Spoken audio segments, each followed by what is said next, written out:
Welcome back. Today I'm going to try to solve some puzzles on Lichess. If you're new here, I'm not a chess coach, I'm not a titled player or an expert of any kind. I'm just a random person trying to get better at chess. On this channel, I analyze my games, I try to find out what I did wrong, and I try to generally improve, and one way to do that is by solving chess puzzles. So here I am on Lichess. I'm just going to click puzzles. Over at the left, you can see that my current rating is 1878. I think that's a little lower than the last time I recorded one of these because I have failed a few. Okay, endgame puzzles have one advantage, and that is that you have fewer pieces, so there are fewer choices. For example, this pawn can't move at all, so I don't have to worry about my G pawn. I can check with my F pawn. That's the only move that that pawn can make. I can capture with my B pawn, moving it to the A file. That's the only move that that pawn can make. And my king cannot go forward because their king controls those two squares. My king could go sideways or backward, although I don't know why it would want to. Let's just consider each of the possible moves in turn. I'll start with this one. I don't think that's good just because the knight can immediately capture my pawn, and then the opponent will have a passed pawn here that I can't catch with my king. I don't think. 1, 2, 3, 3, and then it promotes, right? Okay, so that's why I'm not going to consider that move any further unless everything else looks bad. I think moving my king to any of these squares is a mistake because, well, for one thing, it would allow them to capture or move past here, which if they just move past or capture, then they have a passed pawn 3 squares from promotion, and that would be pretty easy for them to get a queen. So that leaves me with this move. I think this is probably the answer just because the other possible moves don't make any sense. If I check with my G pawn, my F pawn, F6 check, that forces the king to one of these 3 squares.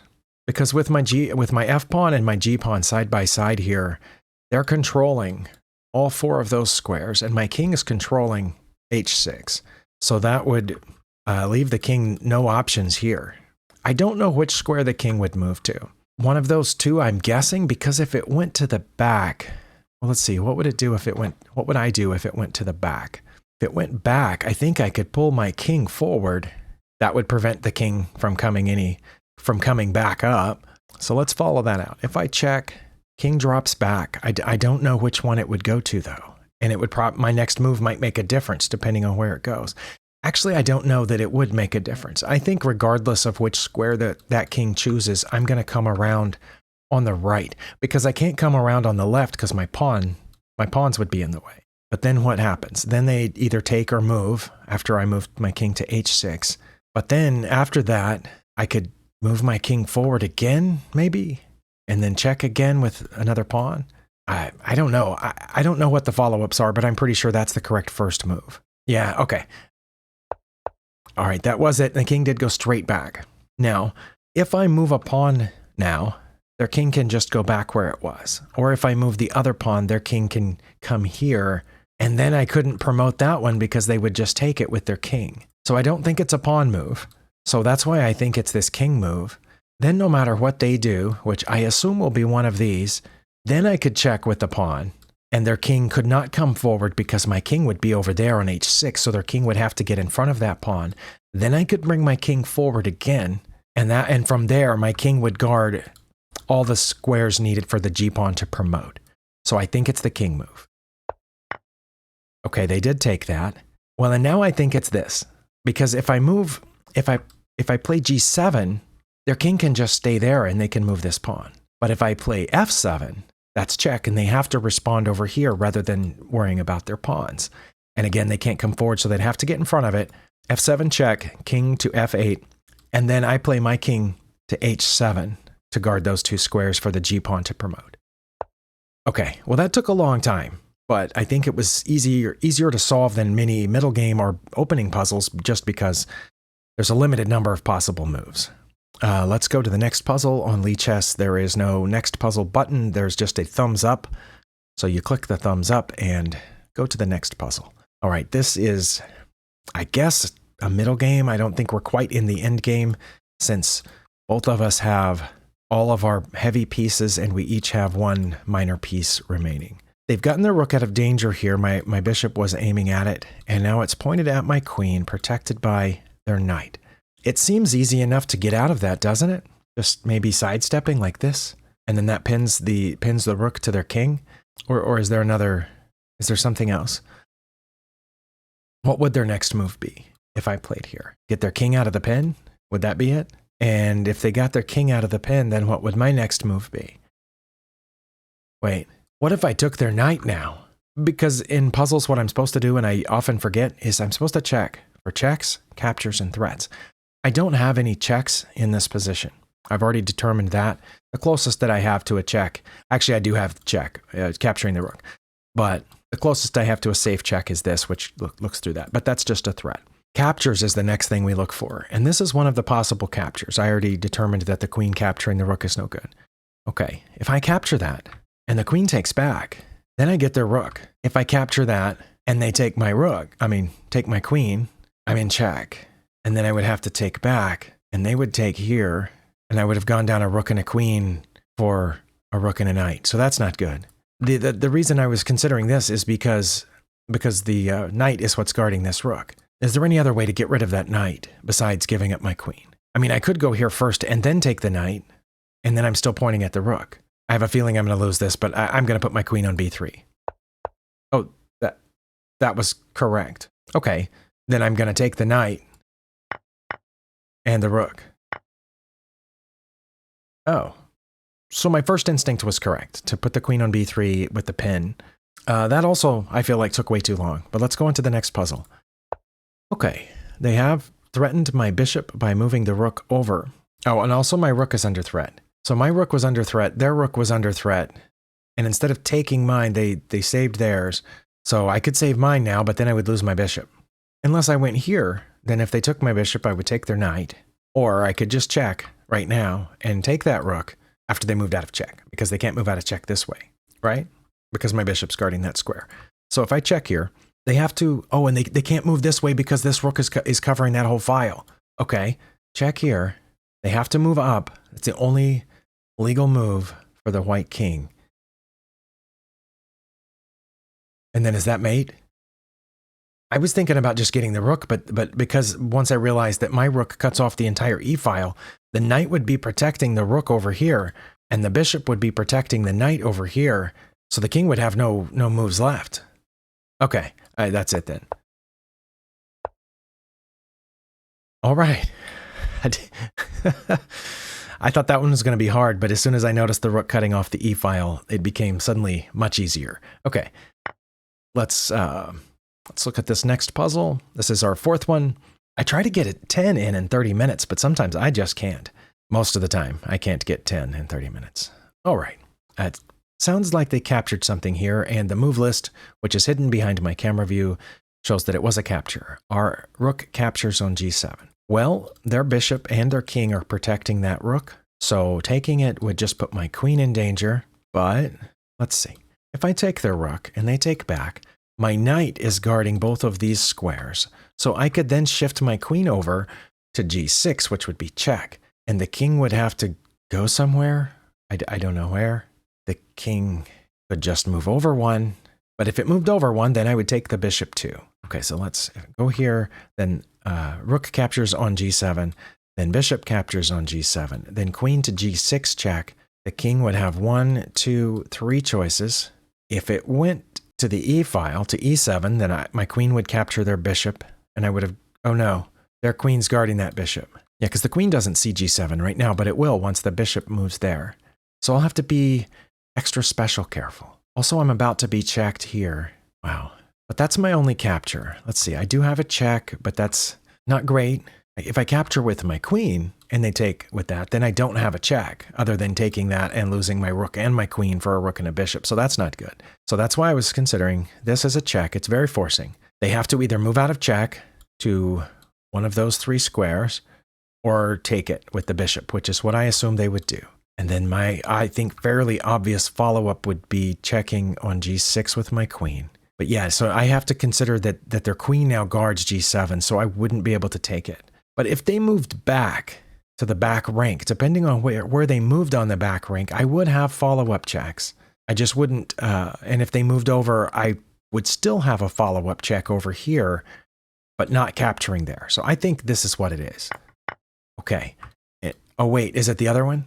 Because the bishop's not in the way, so I have two choices to check. Just as that bishop moved, I realized that it wasn't just going to be the g6 check. It could also be e6. Clearly one of them's better, otherwise there wouldn't be a choice. But it has to be one of those because I don't have any other checks. And my queen is hanging. So if I just, I don't know, got my, oh, that's another check. But let's say I didn't check and I just got my queen out of danger. I think this is coming, or even this, because their bishop is protecting that square too. But probably this, which would be protected by the bishop, and when the king went down, then the queen could follow it. And I would start to be in pretty deep trouble. But yeah, so there's this check on h5, queen check on g6, and queen check on e6. I have to evaluate all of those because one of them is better than the others, or the puzzle wouldn't still be ongoing. I don't think it's h5, and I'm not sure why I think that. Why do I think that? Let's see, if I did go to h5, the queen would be cutting off this entire diagonal, and of course the knight is guarding that square. And if let's say the king went to e7, would I have a follow-up check? I mean, I would. I could just move over one here to g5, but then it could just go back. And if it's going to still end up here anyway, then h5 is probably not the answer. So I'm going to guess that it's one of those two, g6 or e6. I think e6, now that I see it, is more forcing. And the reason I say that is because on g6, the king has the option of going around behind the bishop. And if I follow that check by going to the back rank, it just goes behind the bishop again. However, if I check over here, it doesn't have the option of going behind the bishop because my queen would be cutting off that diagonal, this rank, this file, the e file, and all of the 6th rank, leaving it only one legal move, which I would follow up with my knight. That's going to be made. That one also took a little while, but we did solve it. That's 4 in a row. The more I solve in a row, the greater the chance that I'm going to miss the next one. But let's keep going. All right, another endgame puzzle. So I'm playing with the black pieces, okay? It was a little confusing because the black king's way over there, but the white king just moved, and says behind my camera view says, find the best move for black. Okay, I don't know how my king got all the way down there, but it did. It was chased down there at some point, or maybe it went on a pawn capturing rampage, and that's how it got down there. Okay, but my pawns are going this direction. Right? Yeah, this pawn is on its starting square. It's not about to promote. It just hasn't gone anywhere yet. This bishop looks pretty trapped. Doesn't have a lot of squares it can go to because the knight cuts off these, and going there would be seemingly pointless. Well, I don't have any checks in this position. That's the first thing we should check for, but there are no checks. The king's on a dark square. I cannot check it ever with this bishop. I do not have any captures in this position because pawns only capture diagonally and nothing is in front of these pawns that can be captured. And my bishop, as already pointed out, can't really go anywhere except here. Okay, so my guess is that the answer is moving this pawn forward. Now, the reason that I say that is because they can't catch it, for one thing. It's a passed pawn. There are 2 passed pawns on the board. One's mine and one's theirs. They can't catch that pawn. If they move close to it with their king, I just keep going. If they move their knight to try to catch it, then I'll just keep going. And then I guess they could go here and check, but then I could move my king over one and they couldn't check again or catch the pawn. They could put their king here, but then I run away and they can't. Oh, they could get behind it then, maybe. No, if they went there, then I would check with my bishop. I think it's that, but let's look at the other moves. Like, what does this accomplish? What does it accomplish to play h5? I don't think it accomplishes anything. It allows them to move their pawn forward or to come closer to my pawn. Playing g5, same result. It allows them to move their pawn or maybe try to get their knight out of this spot where it's in, because their knight can't go here or here, just like my bishop can't go there because my bishop is guarding those 2 spots just like their knight is. So, but if I just play one of these pawn moves over here, they could play the knight move there to guard the spot in front of my pawn. They could move their, well, they can't put their king there just yet, but they could put their king here to guard the pawn or attack my pawn. Probably not a king move. Also, my king can't, well, it can go there. My king can't move this way because their king is protecting those squares. And I don't know why I would want to move it in front of my pawns, in my pawn. If I go this way toward the d file, going to the left, say trying to attack their h and g pawns, then I'm just going to lose my b pawn, which is my only asset right now. Okay, I think I've talked myself into it. Nothing else makes sense. Okay, they did play their knight to go after it, so now it makes sense to move forward, correct? because otherwise they're going to take it. And putting my king in front of it doesn't make any sense because then they could check me from here. So I think move forward. I expect them to check from there. I will move to the D file, king to D2. Then I expect them to move their king closer to my pawn, at which point I could check them with my bishop, also protecting the pawn. They would have to get out of check, and then I could move the pawn forward, I think. So I'm going to move the pawn forward. Gotten pretty good at predicting this. I'm not going to go in front of the pawn because that allows them to check me again. I'm going to move to D2, as I said. I don't see anything better. What would they do if I go to D2? Are they going to go here? I think they would put their knight on D3, which aims at the square in front of the pawn. But if they do that, then I can bring my bishop over to B5, which threatens the knight, which then could hop in front of my pawn, but then I can bring my king over and their knight's toast. Yeah, wait, what if I don't go? What if I move back? No, then they still go here. What if I go back there? Then they can check me. If I get in front of my pawn, then I'm in front of my pawn. But if I get in front of my pawn, then they can move their king here. But then I could move the pawn forward again. Then I would just have to get out of its way to move it, to promote it. I think my initial instinct of king to D2 was the best, but we're going to find out. Oh, that was the best. Okay. All right. Well, that's only 5 puzzles and averaging about 5 minutes per puzzle. So that's pretty bad. Not by my standards. Maybe by your standards, but not by mine. I'm going to do at least one more puzzle here before I quit. All right. I'm in check. There are only so many ways to get out of check. If you are new to chess and made it this far in the video somehow, one way to get out of check is to move out of check. And in this case, my king cannot move backward because the queen cuts off all those squares. Can't move diagonally forward because their bishop, of course, is what's putting me in check and guards that entire diagonal. So that leaves my king only 2 choices. Other ways to get out of check are to block. I could block the check with my knight, but the bishop would just take it and I would still be in check, but I would have lost a bishop. Wait, if I block the check there, that opens up my bishop's attack on their queen. But, oh no, I'm already attacking their queen. So if I block this check, they're going to take my rook, right? They're not going to take my knight with the pawn or the bishop. And they're not going to take the bishop because they can take that anyway. They could have taken it on the previous turn with their king. Maybe they didn't want to because my queen could have then checked them. It looks like I'm going to win. I'm going to lose this rook on the next turn. I could also block with my queen. I think that's bad because then they will take it. That will still be check. I would have to capture the bishop. I would have lost my queen and the rook. So maybe moving out of check is the option. If I move out of check, are they going to take the rook or are they going to take the bishop? Because if they take the bishop, I'm taking their queen. If I move out of check, and the reason that I'm saying to F3 instead of to E3 is because I want my queen to still have access to that diagonal after this play is over. For example, king to E3, again, we assume the queen will capture my rook, and then I will capture their rook. And then when they capture my rook, I would put them in check over here, maybe. Okay, I'm going to E3. Am I getting better at this? I was ready to be wrong there, but I feel like I'm getting better at this. Now, I do not have any checks in this position, and the only capture that I have, I'm not counting queen captures on D6 because that pawn is protected. And my queen can't capture anything else. My knight can't capture anything else. That's the only capture. The only threat that I see is here, moving queen to G5, which would then allow me to move that bishop with check. But if I capture the rook, if they take back with their rook, then I have check. They would have to move into the corner. Wait, this gets very complicated. Let's say there's a exchange there on F8 with my bishop and their rook. My next obvious move at that point would be queen to G5 check. They move into the corner, and then all I have is that pawn, which threatens their rook temporarily. So I think they would have to bring their king back. Then I would have check again. But if I move my queen to G5 first, then they can't capture that bishop. So that's why I'm starting to wonder if that's not better. Then what play do they have? Do they have anything? They do. They have a check over here. And how hard would it be for me to get out of that? I would just move over one more, right? And then where could they check me again from there?